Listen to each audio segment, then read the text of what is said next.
यस्त्विंद्रियाणि मनसा, 7वां श्लोक. यस्त्विंद्रियाणि मनसा, यस्त्विन यच्या खाली आकार, स्त्रीच्या खाली आकार, यस्त्विंद्रियाणि मनसा नियम्या यच्या खाली आकार, नियम्या रभतेर्जुन कर्मेंद्रियैः कच्या खाली आघात, कर्मेंद्रियैः कर्मयोग कच्या खाली आघात, मसक्तस मसक्तस च्या खाली आघात, मसक्तस सविशिष्यते शीच्या खाली आघात. पुन्हा एकदा बघा. यस्त्विंद्रियाणि याच्या खाली आघात, स्त्रीच्या खाली आघात, मनसा नियम्या याच्या खाली आघात, रभतेर्जुन कर्मेंद्रिय कच्या खाली आघात, कर्मयोग कच्या खाली आघात, मसक्त सच्या खाली आघात, विसर्गाचा सविशिष्यते शीच्या खाली आघात.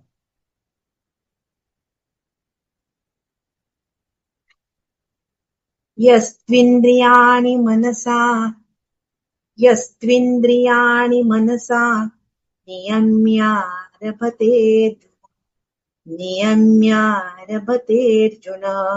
यस्त्विंद्रियाणि मनसा नियम्यारभतेर्जुन कर्मेंद्रियैः कर्मयोग, स्वल्पविराम, कर्मेंद्रियैः कर्मयोग मसक्तः सविशिष्यते, मसक्तः सविशिष्यते, कर्मेंद्रियैः कर्मयोग मसक्तः सविशिष्यते, यस्त्विंद्रियाणि मनसा नियम्यारभतेर्जुन कर्मेंद्रियैः कर्मयोग मसक्तः सविशिष्यते. गीताई बघा. जो इंद्रिये मनानेती नेमुनी त्यांसराभवी कर्मयोगात निस्संग तो विशेषची मानिला.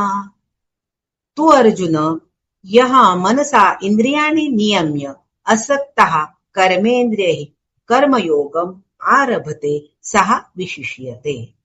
परंतु हे अर्जुना, यः मनसा इंद्रियाणि संयम्य, जो मनुष्य मनसा इंद्रियाणि नियम्य म्हणजे मनानी इंद्रियांना नियंत्रित करून असक्तः कर्मेंद्रियै कर्मयोगम आरभते, आसक्ती रहित होऊन कर्मेंद्रियांनी कर्मयोगाचं आचरण करतो, सहा विशिष्यते, तो श्रेष्ठ आहे. हे अर्जुना, जो मनुष्य मनानी इंद्रियांना वश करतो, इंद्रियांचं नियमन करतो आणि आसक्ती रहित होऊन कर्मेंद्रियांनी कर्मयोगाचं आचरण करतो, तो श्रेष्ठ आहे. तर भगवंत इथे सांगतात की बरोबर करणारी जी कर्म, अनेक कर्म आपण करतात, पण कर्म कसं केलं पाहिजे, तर ते मनाने इंद्रियांना वश केलं पाहिजे. आपल्या वाट्याला आलेलं कर्म हे आपलं कर्तव्य कर्म आहे, ते केलंच पाहिजे. जे जे परिस्थितीप्रमाणे किंवा देशे कालेचे म्हणतो आपण, काळाप्रमाणे जे जे कर्म आपल्या वाट्याला येतं ते कर्म आचरणात आणणं हा स्वधर्म आहे. मग ते केलंच पाहिजे. मग कर्म कशी करायला पाहिजे, तर ते कर्म करताना अनासक्तपणे, त्याच्यात आसक्त न होता कर्म करणं हे महत्वाचं आहे. आणि असं जो कर्म करतो सहा विशिष्यते, तो श्रेष्ठ आहे. आसक्ती रहित होऊन कर्म करायचं. आता आसक्ती रहित होऊन कर्म करण्याचे सुद्धा काही प्रकार आहेत. मग त्याच्यातलं श्रेष्ठ कोण, म्हणजे काही वेळा काय होतं की एखादं कर्म की एखादा विषय आपल्याला माहीतच नसतो किंवा तो कधी पाहिलेला नसतो, ऐकलेला नसतो. आता जेव्हा तो विषय समोर येतो तर त्याच्याबद्दल तुम्हाला आसक्ती वाटेल का, तर वाटणारच नाही, कारण मुळात माहितीच नाही, ती गोष्ट काय आहे हेच माहिती आहे, त्याचा कधी आस्वाद घेतलेलाच नाही. तर मी अगदी एक साधं उदाहरण, 5 स्टार हॉटेलमध्ये मी जर आयुष्यात कधी गेलेलीच नाही, मग त्यातल्या सुखांची कल्पना मला कशी येणार, मग मला त्याच्याबद्दल काय कौतुक वाटणार. जोपर्यंत मी त्याचा आस्वाद घेतलेला नाही तोपर्यंत मला त्याची कल्पना येणार नाही, हो की नाही. म्हणजे अशा प्रकारे मी त्याच्यापासून अनासक्त म्हणता येईल का, अनासक्त मी आसक्ती का, म्हणजे हाही एक प्रकार आहे. मग त्याच्याबद्दल मला लोभ वाटणार नाही, पण मी कधी आयुष्यामध्ये 5 स्टार मध्ये गेलेलीच नाही, त्यामुळे मला त्याच्याबद्दल लोभ वाटायचं काय कारण आहे, हा एक प्रकार आहे. म्हणजे त्या विषयाचं मला आकर्षण वाटणार.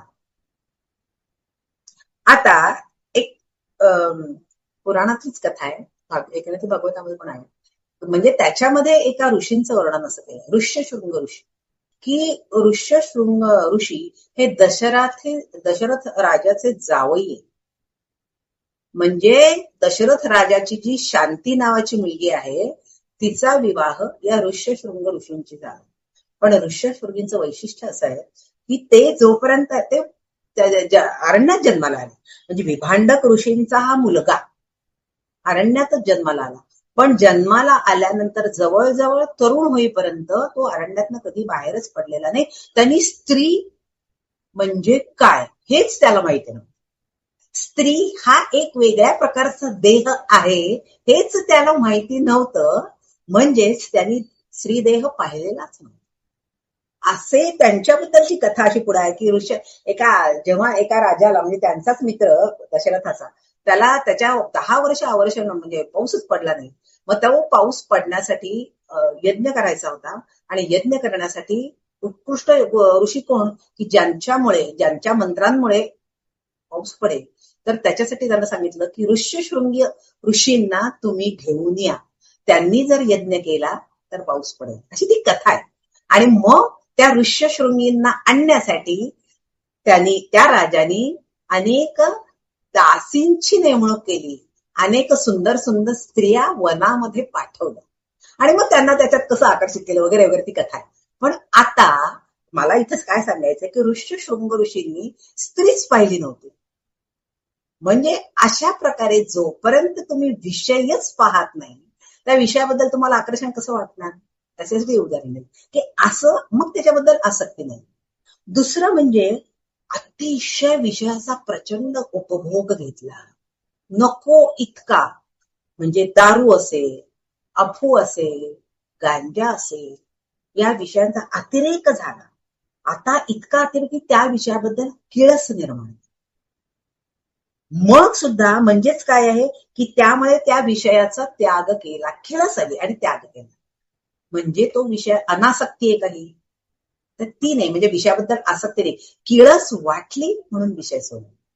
आता तिसऱ्या प्रकारची जी अनासक्ती आहे विषयापासून, की विषयांचा उपभोग घेतला, विषयातली आनंद मिळालेला आहे, विषयातली संवेदना प्राप्त झालेली आहे, म्हणजे विषयांमध्ये राहून त्याच्यापासून दूर जाऊन विषयांचा मोह न बाळगणं हे महत्वाचं आहे.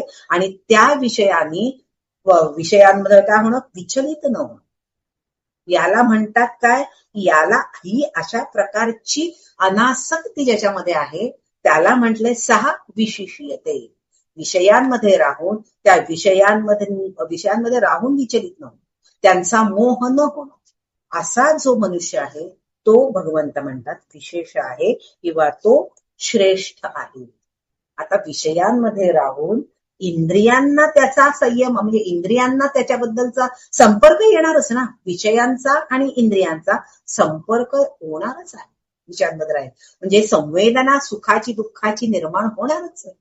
मग महत्वाचं काय आहे, तर इंद्रियांच्या माग जे मन आहे त्याचा संयम महत्वाचा आहे.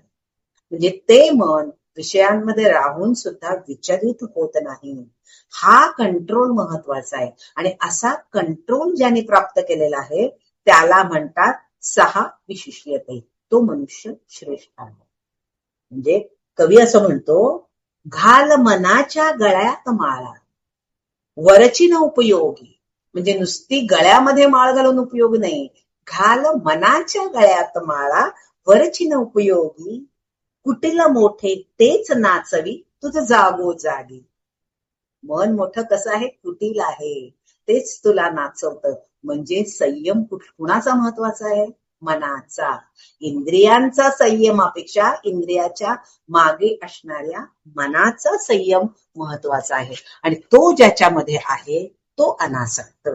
आता ज्ञानेश्वर या अनासक्तचं रूप सांगताना कसं म्हणतात, जो अंतरी दृढ परमात्म रूपी गुढ, बाह्यात्कारी रूढ लौकिक भागू. म्हणजे अंतर्यामी जो निश्चल आहे परमात्माच्या स्वरूपामध्ये जो दृढ आहे आणि बाहेरून कसा आहे, बाहेरून तो इतरांच्या सारखाच आहे. बाह्यांतरे रे रूढ मार्गाने बाह्यांतरे म्हणजे इतर लोकांप्रमाणे व्यवहार करताना दिसतो असा.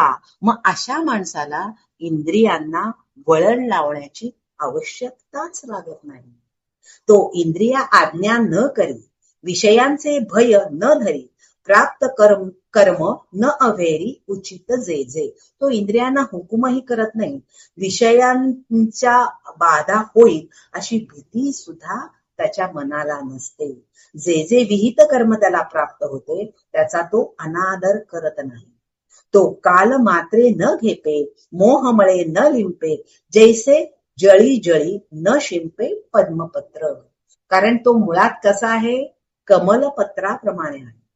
कमलपत्राचं वैशिष्ट्य काय आहे, पाण्यात राहूनही पाण्यापासून अलिप्त, तशी त्याची वृत्ती आहे. तसा तो तैसा संसर्ग माझी असे, सकाळांसारिखा दिसे, जैसा तोय संगे आभासे भानुबिंब.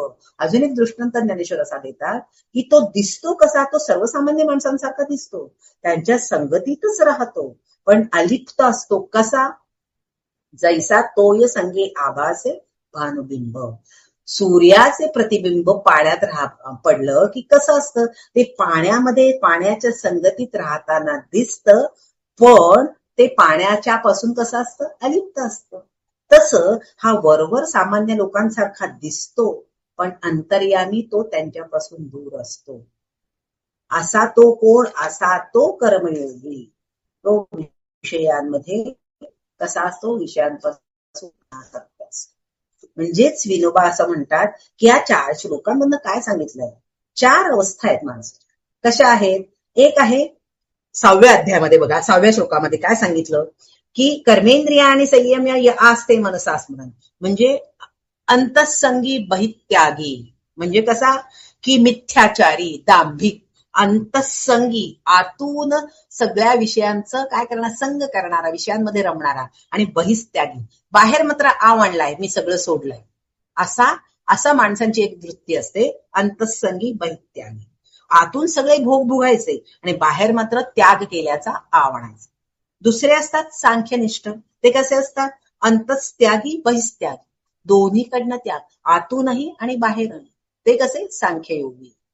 आणि जसे संसारी कसे असतात, अंतःसंगी बहिस्संगी, आतूनही सगळ्या गोष्टींचं चिंतन आणि बाहेरही अनेक गोष्टींना जोडलेले, हे संसारी माणसं. आणि खरे इथं सांगितलेले कुठ कसे आहेत या श्लोकामध्ये, अंतस्त्यागी बहिस्संगी, ते कर्मयोगी. की अंतस्त्यागी बहिस्संगी, बाहेरून सर्व माणसांमध्ये आणि आतून सगळ्याचा त्याग केलेला. किंबहुना योग वासिष्ठामध्ये वसिष्ठांनी रामाला असाच उपदेश केला, काय, अंतस्त्यागी बहिस्संगी लोके विचर राघव, असा तू समाजामध्ये वावर, असं वसिष्ठांनी रामाला केलं. इथे भगवंत तेच सांगतात, असा जो आहे तो खरा कर्मयोगी.